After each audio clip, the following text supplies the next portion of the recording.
Subscribe कीजिए हमारे channel को और बेल आइकॉन को दबाइए हमारी लेटेस्ट वीडियो सबसे पहले।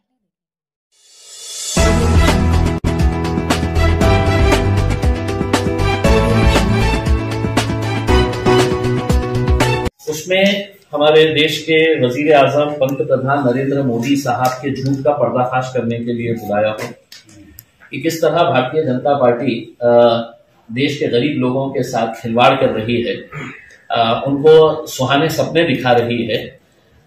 इसके लिए मैं आया हूं और पूरे कागजी दस्तावेज के साथ आया हूं। देखिए, 2015 में प्रधानमंत्री आवास योजना PMAY ये शुरू की गई थी। PMAY के इसमें पहला जो GR निकला था, सर्वांसाठी घरे संकल्पनेवर आधारित प्रधानमंत्री आवास योजनेची राज्यात अंमलबजावणी करण्याबाबत 9 डिसेंबर 2015 को ये GR निकला। स्टेट गवर्नमेंट ने GR निकाला। उसमें हर शहर के अंदर ये प्रधानमंत्री आवास योजना, ग्रामीण के अंदर प्रधानमंत्री आवास योजना ये चलाई जाएगी। इस दौरान आपने तो प्रधानमंत्री नरेंद्र मोदी साहब के बहुत सारे भाषण सुने होंगे और बहुत सारे होर्डिंग्स देखे होंगे, और उस होर्डिंग के ऊपर लिखा था कि 2022 तक हर बेघर को घर देंगे। ये उनके भाषणों में भी बोलते गए, उनके पूरे मंत्रियों ने भी बोलते गए, उनकी पार्टी ने प्रचार भी किया कि 2022 तक है तो हम हर बेघर के को एक छत देंगे, हर बेघर को घर देंगे करके। उसमें बहुत अच्छी स्कीम थी, गरीबों को अपना घर मिलने वाला था। इसके 4 अलग अलग कंपोनेंट्स केंद्र सरकार ने बनाए थे, और उस कंपोनेंट के तहत कौन गरीब दाएं में फिट होता है उसको उस कैटेगरी के अंदर डाल के उस हिसाब से उनको या तो सब्सिडी दी जाने वाली थी। जिनके पास कुछ भी नहीं है, उनकी जमीन भी नहीं है, उनका घर भी नहीं है, ऐसे लोगों के लिए है तो एफोर्डेबल हाउसिंग स्कीम। तो ये 4 कंपोनेंट्स के अंदर बनाई जाने वाली थी। एक तो झोपड़पट्टी पुनर्वसन ISSR बोल के ये स्कीम थी, और फिर क्रेडिट लिंक एक स्कीम थी CLSS, दूसरी थी एफोर्डेबल हाउसिंग प्रोजेक्ट AHP, और स्वतःचे बांधकाम BLC कैटेगरी के अंदर कि भाई मेरे पास है तो एक छोटा सा घर है, मैं उसको है तो और रिनोवेट करके उसको टॉयलेट बना रहा हूं, एक रूम थोड़ा सा बढ़ा रहा हूं। अगर कच्चा घर है मेरे नाम के ऊपर है तो मैं उसको पक्का बना रहा हूं, वो BLC कैटेगरी के अंदर। तो ऐसे 4 कैटेगरी के अंदर। अब मैं आपको यहां आने से पहले देश के राष्ट्रपति महामहिम साहब का भी भाषण चल रहा था, क्योंकि लोकसभा का अधिवेशन आज शुरू हुआ, और महामहिम ने अपने भाषण के अंदर यह कहा कि हमने मेरी सरकार मतलब मोदी जी की सरकार ने गरीब लोगों के लिए 2 करोड़ घर बनाए हैं। प्रधानमंत्री आवास योजना के तहत 2 करोड़ घर बनाए हैं। अब ये कहां बनाए हैं ये हम उनसे सवाल करेंगे, लेकिन हमारे पास औरंगाबाद के अंदर क्या बना है ये अब मैं आपको बताता हूं। ये जब स्कीम शुरू हुई तो महानगर पालिका को इसकी जिम्मेदारी दी गई कि भाई आपने है तो इसके एप्लीकेशंस जमा करना, एप्लीकेशन जमा करके पूरा उसका स्क्रूटिनाइज करना, लैंड आइडेंटिफाई करना, और इसके ऊपर कंस्ट्रक्शन स्टार्ट करना करके। उसमें ये औरंगाबाद महानगर पालिका के अंदर अब आपको मैं बताता हूं कि 2015 या 2016 समझ लीजिएगा कि इसका दिसंबर में आया था GR, तो उस हिसाब से 2016 से लेकर 2022 तक कितने गरीबों ने सपने देखे थे। झोपड़पट्टी पुनर्वसन के लिए कितने रजिस्ट्रेशन आए थे? 4567 रजिस्ट्रेशन आए थे। क्रेडिट लिंक के लिए कितने एप्लीकेशंस आए थे? सिर्फ मैं औरंगाबाद जिले की बात कर रहा हूं तो कितने आए थे? 12,253, 12,253 एप्लीकेशन्स आए थे। AHP एफोर्डेबल हाऊसिंग, खाजगी भागीदारीमध्ये परवडणारे गृहनिर्माण, फ्लॅट सिस्टम मध्ये जे तयार करण्यात, त्याच्यासाठी किती एप्लीकेशन्स आले औरंगाबाद मध्ये? तर 52,856, 52,856 एप्लीकेशन्स आले। स्वतःचे बांधकाम जिसके छोटे से घर में बताया BLC कैटेगरी के अंदर, तो उसमें कितने आए हैं? 10,842। ये इतने सारे एप्लीकेशंस आए, यानी कि टोटल जो है ये चारों कैटेगरी के अंदर अगर मिलाए तो औरंगाबाद के अंदर कितने आए हैं टोटल, तो 80,518।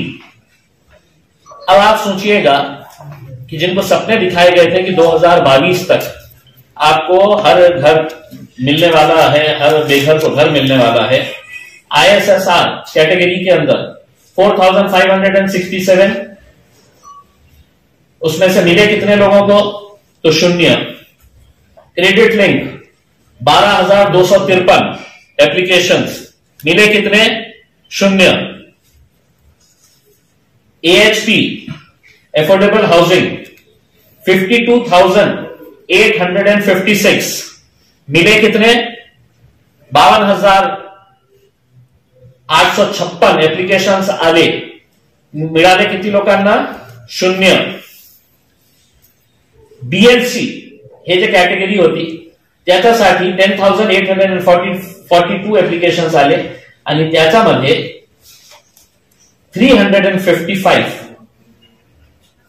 355 लोकांना हे काम त्यांच्या आता सुरू करण्यात आलेलं आहे, ते प्रगतीपथावर आहे। याचा अर्थ हे आहे की 80,518 लोकांनी एप्लीकेशन्स केले।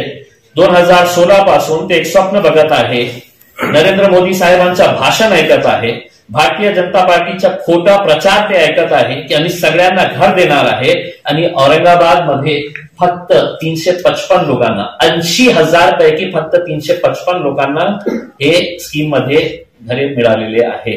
घरे म्हणजे हे जे एक्झिस्टिंग घर आहे त्यांच्यासाठी 355, बाकी सगळ्या कॅटेगरीज मध्ये 0। आता मी केंद्र सरकारच्या अर्बन डेव्हलपमेंट कमिटीचा एक सदस्य आहे, आणि सेंट्रल गव्हर्नमेंटची जे काही स्कीम असते त्याच्या महिन्याला 2दा किंवा 1दा, हे करोनामुळे 1दा आम्ही रिव्ह्यू घेतो की सेंट्रल गव्हर्नमेंट स्पॉन्सर्ड जे स्कीम्स आहेत त्याच्या कशा प्रोग्रेस चाललेला आहे। ते मेट्रोचं असू शकतं, ते स्मार्ट सिटीचं असू शकतं, ते प्रधानमंत्री आवास योजनाचं आहे, पाणीच्या संदर्भात आहे, हे सगळं रिव्ह्यू आम्ही करतो। मागच्या मीटिंग मध्ये सेक्रेटरी, त्यांचे जॉईंट सेक्रेटरी केंद्र सरकारचे, ते सगळ्यांनी हे अर्बन डेव्हलपमेंटचा आम्ही रिव्ह्यू घ्यायला त्यांना सांगितलं होतं। ते रिव्ह्यू साठी बसले आणि त्यांनी आम्हाला एक प्रेझेंटेशन दिलं की आम्ही हे प्रधानमंत्री आवास योजनेसाठी किती चांगलं काम करत आहे, हे त्यांनी एक प्रेझेंटेशन आम्हाला दिले की कशा आम्ही प्रोग्रेस करत आहे, हे सगळं त्यांनी आम्हाला सांगितलं। आणि त्याच्यानंतर ते पॉवर पॉइंट प्रेझेंटेशन दिल्यानंतर मी त्यांना सांगितलं की साहेब, आता तुम्ही जे चांगलं स्वप्न दाखवण्यासारखे जे आहे ते तुम्ही आम्हाला दाखवले, आता मी तुम्हाला खरी परिस्थिती दाखवते की माझ्या फक्त एका जिल्ह्याच्या बाबतीत मी बोलतो की 80,000 जेव्हा अर्ज आले त्याच्यापैकी फक्त 355, याचा अर्थ हे होतो की 1% लोकांनाही आपण फायदा देऊ शकलो नाही, 1% लोकांनाही। मग का नाही देण्यात आला, काय आहे त्याचं कारण? मी महानगरपालिकेच्या सर्व अधिकाऱ्यांना या मीटिंगच्या अगोदर बोलवले आणि त्यांना विचारलं की बाबा काय आहे, कशामुळे हे आपण देऊ शकले नाही गोरगरीब लोकांना। तर हे पण आश्चर्याची एक गोष्ट आहे की 2019ला 20 हेक्टर जागा जे आहे ते गट क्रमांक 307 मध्ये 20 हेक्टर क्षेत्र प्रधानमंत्री आवास योजना राबविण्यासाठी महानगरपालिकेला प्रदान करण्यात आलं होतं, 20 हेक्टर। परंतु विभागीय आयुक्त श्री सुनील केंद्रेकर यांनी सदर जमीन सफारी पार्क करिता देण्याचा निर्णय घेतल्यामुळे सदर विषय अद्याप प्रलंबित आहे। त्यामुळे हे क्षेत्र सफारी पार्क नेमकी प्रधानमंत्री आवास योजना राबविण्याकरिता देण्यात यावी। जे 52,000 जे बेनिफिशियरीज आहेत त्यांच्यासाठी उदय चौधरी जेव्हा कलेक्टर होते तर त्यांनी एक इंटरेस्ट घेऊन पडेगावला, जिथे आज सफारी पार्क उभे आहे, ती जागा त्यांनी दिली होती, 20 हेक्टर जागा, की प्रधानमंत्री आवास योजनेसाठी आम्ही हे देत आहे। मग त्याची एक मीटिंग जेव्हा इथे झाली तर असा निर्णय घेण्यात आलं की आपण ते जागा प्रधानमंत्री आवास योजनेच्या जागी आपण जनावरांसाठी सफारी पार्क तिथे तयार करू, आणि ते जागा जे आहे ते सफारी पार्कला देण्यात आली। ठीक आहे, सफारी पार्क औरंगाबाद शहरासाठी, जिल्ह्यासाठी, टुरिझम पॉइंट ऑफ साठी ते व्हायला पाहिजे, आम्ही त्याचा विरोध करत नाही. पण याचा अर्थ हे आहे का की औरंगाबादमध्ये जमिनीच नाही आहे आणि देणारच नाही आहे आणि गोरगरिबांच्या मग त्यांच्याकडून तुम्ही काय ऍप्लिकेशन घेऊन घेतले, तुम्ही स्क्रुटिनाइज केले, सगळे ते पात्र ठरले आणि तुम्ही त्यांना जागा देत नाही. मग त्याच्यानंतर असं झालं की तुम्ही दिलेली, मग महानगरपालिकेने पुन्हा जागेचा शोध केला की आपल्याला दुसरी जागा कुठे मिळू शकतं का. तर 11 ठिकाणी महानगरपालिकाने जागा शोधली, कारण शहरामध्ये ते मिळणार नाही, ते कॉर्पोरेशनच्या बाउंड्रीच्या बाहेरच मिळणार इतकी मोठी जागा.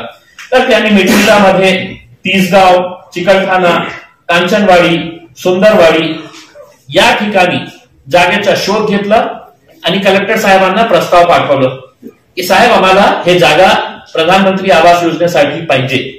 हे कधीपासून 2016 पासून हे सगळं चाललेलं आहे. पत्र व्यवहारांचं मी बदला आणा पत्र, किती पत्र पाठवलेले आहे करते, हे सगळं कोणकोणत्या तारखेला हे पत्र कलेक्टर साहेबांना पाठवण्यात आलं होतं. हे सगळं डॉक्युमेंट्स मी कलेक्ट केलं.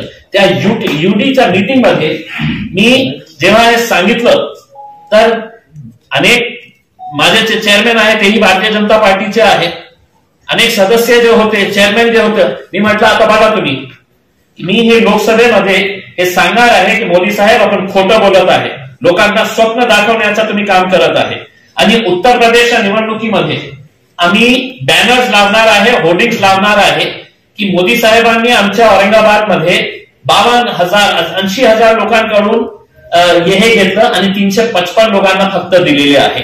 तर ते खूप घाबरले. मी म्हटलं की कोणीतरी जबाबदार असायला पाहिजे. कलेक्टरनी हे सांगा आम्हाला की आमच्याकडे जागा नाही आहे म्हणून आम्ही दिली नाही. म्युन्सिपल कमिशनरने आम्हाला सांगा की साहेब आम्ही इतकं प्रयत्न केलेले आहे, आम्हाला जागा मिळत नाही. विभागीय आयुक्तने सांगा की नाही आम्हाला मनुष्यपेक्षा जनावरांना घर द्यायची होती म्हणून आम्ही सफारी पार्क केलेलं आहे.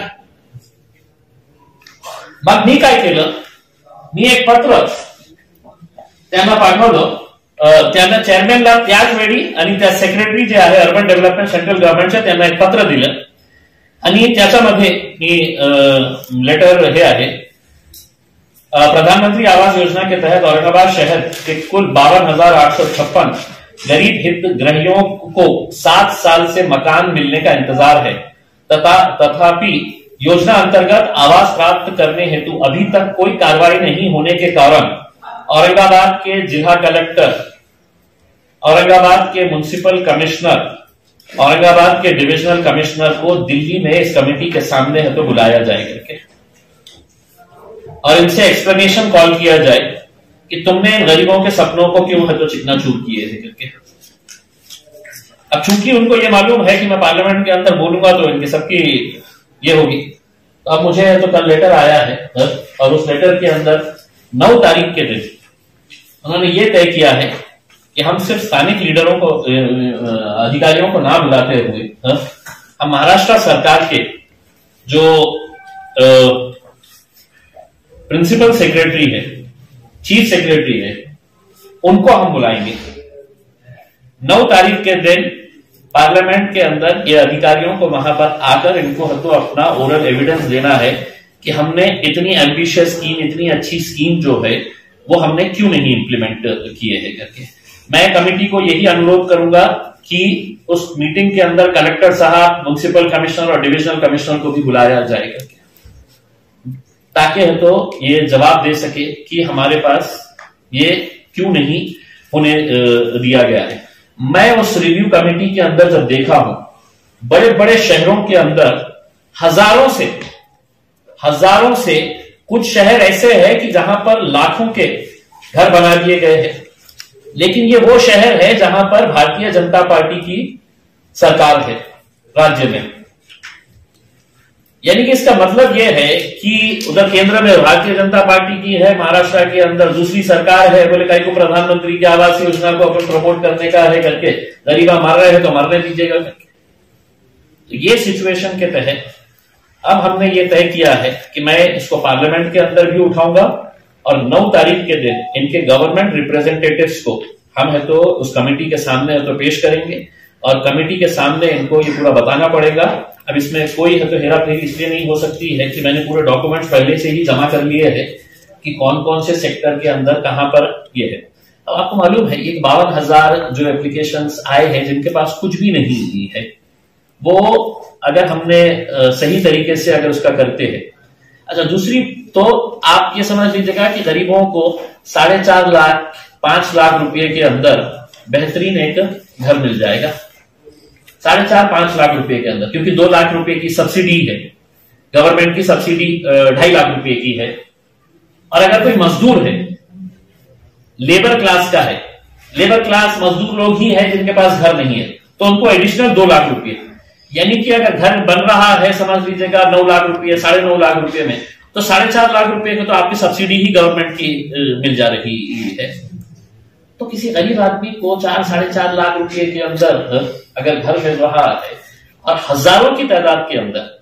अब आपको यह बताता हूं कि अब यह स्कीम जो है, ये प्रधानमंत्री आवास योजना मार्च 2022 के अंदर बंद हो जाने वाली है, क्योंकि मोदी जी ने सपना दिखाए और है तो खुद है तो अपने घर में सो गए हैं, लोगों को बोले हैं कि तुम लोग सपने देखते रहो, मैं घर देने वाला था करके। तब मार्च 2022 को यह स्कीम बंद होने वाली है। अब हम ये चाह रहे हैं कि अगर कलेक्टर साहब, डिविजनल कमिश्नर और म्युनिसिपल कमिश्नर आज भी अगर ये करते हैं, तो मैंने अर्बन डेवलपमेंट सेक्रेटरी को ये कहा हूं कि सर अगर मतलब किसी अधिकारियों के दोष की वजह से, किसी अधिकारियों की नाअहली की वजह से, उनके कैजुअल अप्रोच की वजह से अगर इतने सारे लोगों को अगर घर नहीं मिल रहा है और महज अब हमारे पास 2 महीने बचे हुए हैं, तो क्या ये मुमकिन हो सकता है? उन्होंने मुझे एश्योर किया है कि अगर जमीन अगर मिलती है, वो जमीन अगर मिलती है, आप उसमें पर्सनल अगर इंटरेस्ट लेते हैं, तो हम 1 महीने के अंदर है तो पूरे क्लियरेंसेस करवा के हम आपको दे देंगे 1 महीने के अंदर। यानी कि इसका मतलब यह है कि मार्च खत्म होने से पहले हम ये स्कीम को औरंगाबाद के अंदर लगा सकते हैं। और ये महानगर पालिका की जिम्मेदारी है। महानगर पालिका को इनको सिर्फ लैंड देने का है, लैंड आइडेंटिफाई हो चुका है कि कौन से उसके अंदर कहां पे कितना लैंड है करके, ये पूरा डिटेल के साथ है तो लैंड का है तो ये दिया गया है कि कहां पे 20 हेक्टर है, कहां पे 10 हेक्टर है, कहां पे हम अगर समझ लीजिएगा 52,000 के लिए अगर नहीं हो रहा है, इमीडिएटली अगर समझ लीजिएगा हमारे को 2-4 जगह के ऊपर भी अगर जगह मिलती है, तो उसको लकी ड्रॉ के जरिए है तो उठाइएगा, क्योंकि सारे बेनिफिशियरीज है जिनको पहले है तो लकी ड्रॉ के अंदर हो जाता है, तो कम से कम 20, 25, 30 हजार घर तो हम वैसे ही बना के दे सकते थे करके। तो हमारा ये कहना है कि महामहिम राष्ट्रपति है तो ये बोल रहे हैं कि मैंने 2 करोड़ घर बनाया है करके उसमें, और मेरे पास मेरे उसमें 80,000 के अंदर से 350 लोगों को आपने दिए हैं। तो मैं महामहिम राष्ट्रपति साहब से पूछने वाला हूं, कहीं यह आंकड़ा आपने एप्लीकेशंस कितने आए हैं उस हिसाब से तो नहीं बताए हैं, क्योंकि हमारे पास तो 80,000 मांग रहे हैं, आपने दिए 350 लोगों को। तो ये भी है, तो इसके बारे में है तो हम नेक्स्ट मीटिंग के अंदर ये करेंगे। मैं यहाँ के तमाम अधिकारियों से ये अनुरोध करूंगा, और यहाँ पर भारतीय जनता पार्टी के 2 मंत्री है, डॉक्टर भागवत कराड साहब आणि दानवे साहेब, फक्त रिबीन कापण्यासाठी आपल्याला मंत्री केलं नाही, तुमची ही जबाबदारी आहे की हे गोरगरिबांच्या घरांसाठी आपण स्वतः काय प्रयत्न केले हे सांगा। मंत्री झाल्यावर एकदाही आपण मीटिंग घेतली का की प्रधानमंत्री आवास योजनेच्या बाबतीत काय केलेलं आहे करके? फक्त उद्घाटन करण्यासाठी नाही आहे, 2 मंत्र्यांना सांगतो मी आणि राज्य सरकारलाही हे सांगतो की तुमची काय आहे देणं घेणं केंद्र सरकारशी, ते तुम्ही भांडत राहा, तुम्हाला जे करायचे ते करा, पण हे गोरगरिबांना घर देण्यासाठी आम्ही प्रयत्नशील आहे। आणि नक्की मी आपल्याला सांगतो की 9 तारखेला हे अधिकारी जेव्हा येतील त्यांच्याकडे काही उत्तर नसणार आहे, मी इतकं त्यांना हे करणार आहे। तो मेरा ये मुद्दे के ऊपर बात करने की थी।